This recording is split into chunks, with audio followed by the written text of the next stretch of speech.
Hey, it seems like a lot has happened in this past week, and I've actually learned a lot about people this week. I wanted to share a few thoughts with you. We get on here and talk a fair amount, so wanted to hop on. First of all, a lot of our kids have gone back to school, haven't they? And we're learning about being teachers. Not an easy job, is it?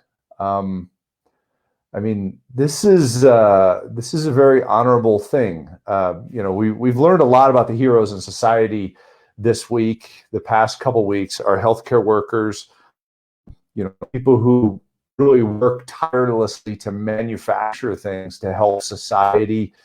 Teachers, our first responders. You figure out that Middle America is unbelievably necessary, unbelievably powerful, unbelievably overlooked. So, first thing I want to say is a huge thank you to everybody that is a healthcare worker, people who clean places. I mean, come on, how many times have you overlooked that? Or that guy stocking the shelves at the grocery store? He's probably been working 12, 14, 16-hour days. So I mean, it's amazing the things that you see going on, and the fact that we need to really be noticing the people that are contributing. So Seymour just joined me here. You can hear him squeaking a little bit. Second thing, so our kids are back to school virtually, but our college students are home. Interesting, they all went out and emptied out their dorms and their apartments and things like that. Uh, Interesting change of lifestyle for them. For those of you that are college students, it's kind of fun.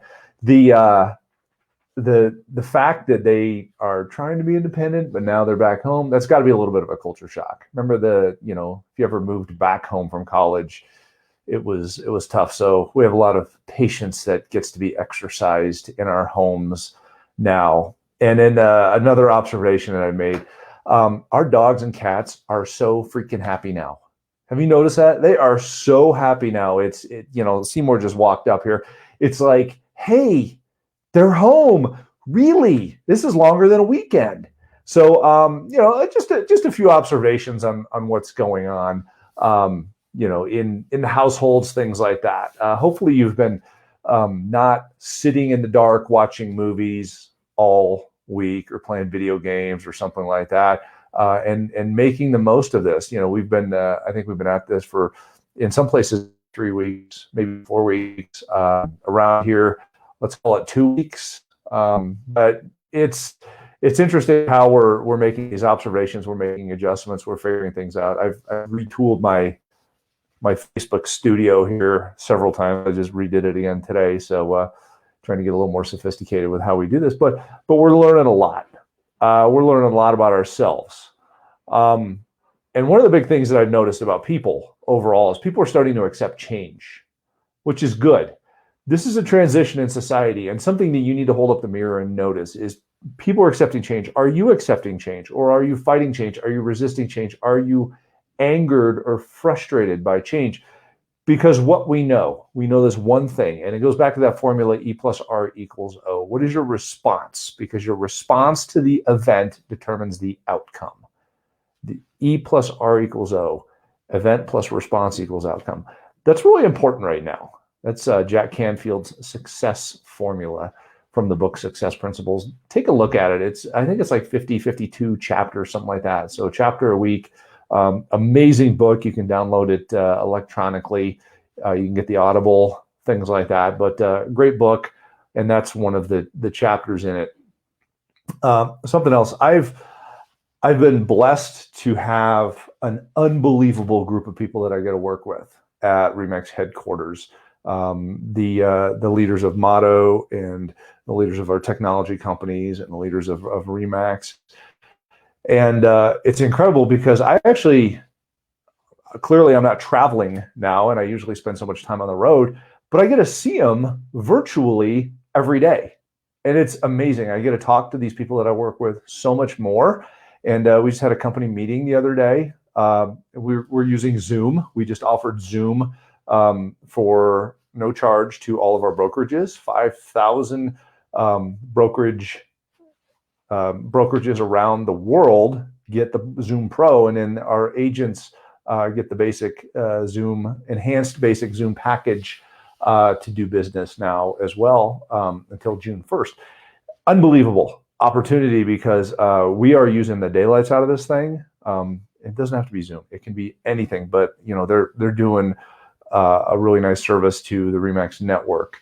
So helping everybody out. So take a look at that. If you haven't seen the email, take a look at it. There should be a tile in the Max Center if you're a RE/MAX person, but get good at video conferencing. And speaking of video conferencing, we're learning how to video conference, okay? There are some rules. There's some things to do, some things not to do. You don't want to have crazy weirdness in the background going on. Sure, you might have your kids at home. Sure, your dogs might be climbing on the couch or whatever it might be. But figure out where you can video conference where it looks relatively professional. And your customers, when you video conference with them, are noticing those things. They're taking a look at the environment, trying to figure out, what's going on. It's ultimately, it's how you're presenting yourself. So think of, how would I walk into a meeting with a customer? How would I go meet with a friend? I mean, do you just roll out of bed and go in your pajamas? If that's you, I'm not judging, but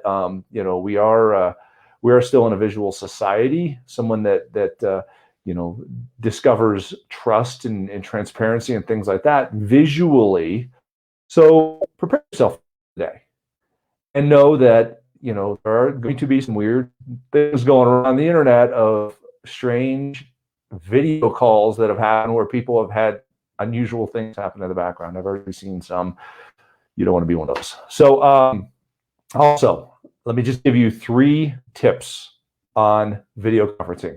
1, camera at eye level or above, okay? You don't want to be, have the camera looking up your nose when you're talking to people. 2, have the lights over there instead of behind you, okay? Over there instead of behind you. Otherwise, you're just going to be a shadow in the whole thing. And then 3, make sure you place yourself within the frame somewhere. You don't want it to be where you're like way down here and you can barely be seen.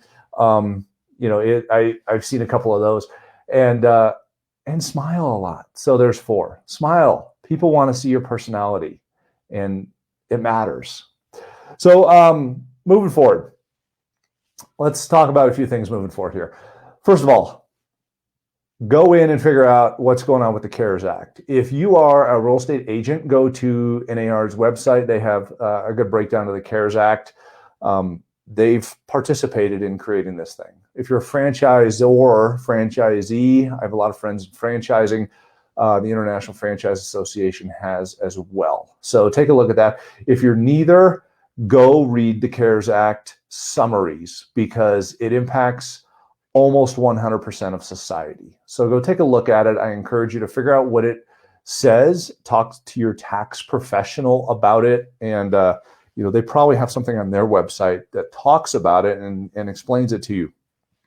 This is important to you because you're likely to have a check showing up in the mail at some point, or if you've changed addresses or things have changed in your life where you're at a different address, whatever it might be, you need to know whether or not you need to file anything, or if you're going to end up getting the check that's meant for you from the CARES Act, or if it impacts your business. There are a lot of really good business loans that are available, some of them with some waivers on some of the payback on that, and they're all they're SBA based. So you got to take a look at all this stuff. I'm not a tax professional, but I've been studying the daylights out of this thing. It matters for small business.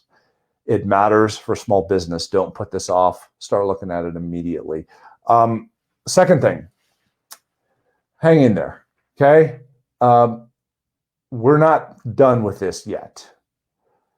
And we're starting to see this, it's been projected we're going to see this spike of people with the illness.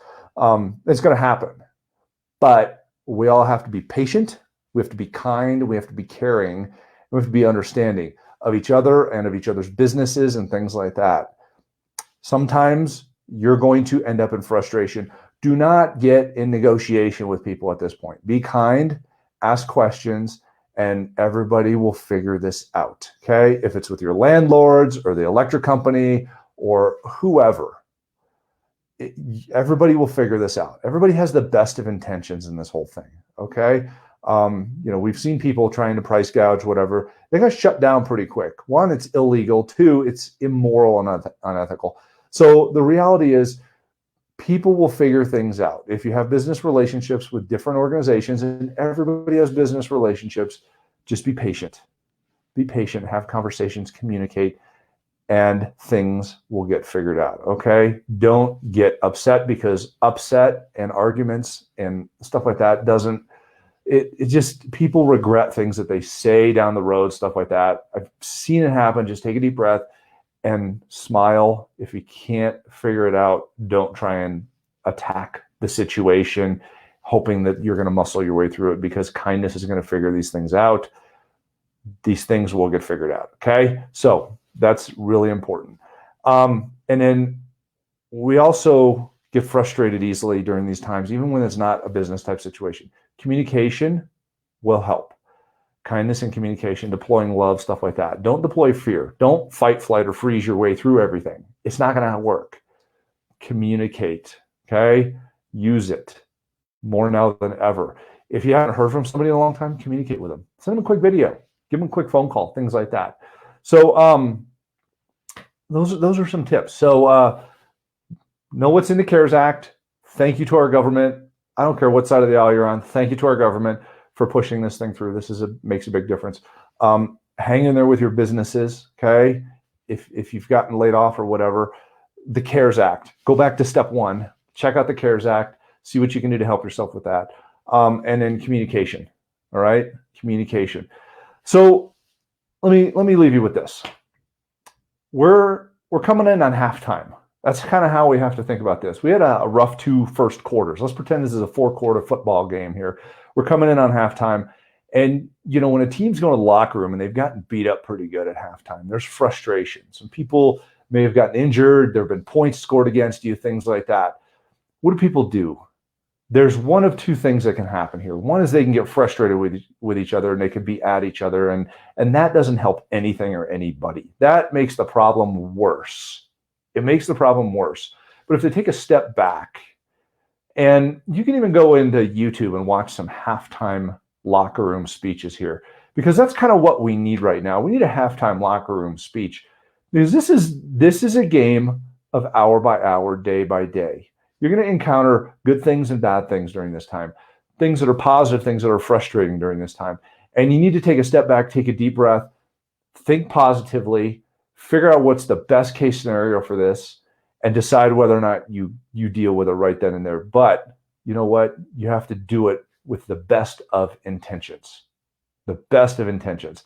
And the best of intentions is being a leader, helping other people through this. Okay? It's super important. This is halftime. Think about a halftime locker room speech, because we still have 2 quarters left of this thing. Still got 2 quarters left to go out and play. And the other team may score some more points. But we got to score points. How do we do that? Health. Social distancing, or physical distancing, I guess, is now the new term. Taking care of each other, checking in with each other. My wife and I just dropped some food off at somebody's front porch that isn't feeling well today, and kept our distance, but dropped something off to say, hey, we care about you, some flowers and some food. Things like that. Let's score some positive points, some kindness points. And know everything that's going on in your life. Take advantage of this time. Don't curl up in a ball in the corner and do nothing, because you will regret it coming out on the back end. You'll go, gosh, I wish I had taken advantage of that time to improve my relationships, improve my health, improve myself, improve my physical fitness, my well-being, how I eat, what my pantry looks like, what my closet looks like, what my garage looks like, what my business looks like, what my business relationships look like. Do I know how to do video? Whatever it might be. This is an opportunity for us all to get better. That's what we have to think going out of the locker room to go play the second half of this, okay? Stay focused on these things, because you get what you focus on. If you look for misery, if you look for worst case scenario, that's what you're going to get, guaranteed. And I'm not being Pollyanna, and I'm not hiding from anything. I'm being realistic, and I know that if you focus on the things that will work, they will work. They will work. Have faith. Okay. Be safe and healthy. You know that drill. Okay. And kindness first. Approach with the best of intentions. Not to negotiate with people. Be kind. If somebody starts negotiating, just say, I love your passion. Thank you so much for sharing that with me. Okay. Learn something new. Like I mentioned, video conferencing and the tech tools you have available. If you're in Remax, don't forget to check out the First app, first.io. You get it free for 3 months. Again, the Zoom situation, if you haven't received the email about Zoom, then check with your region or go to Max Center. That's what I'm going to tell you. Go check with your region, the Max Center. I'm not going to answer any support questions on here, but go check with those two things and they'll help you figure it out. Okay.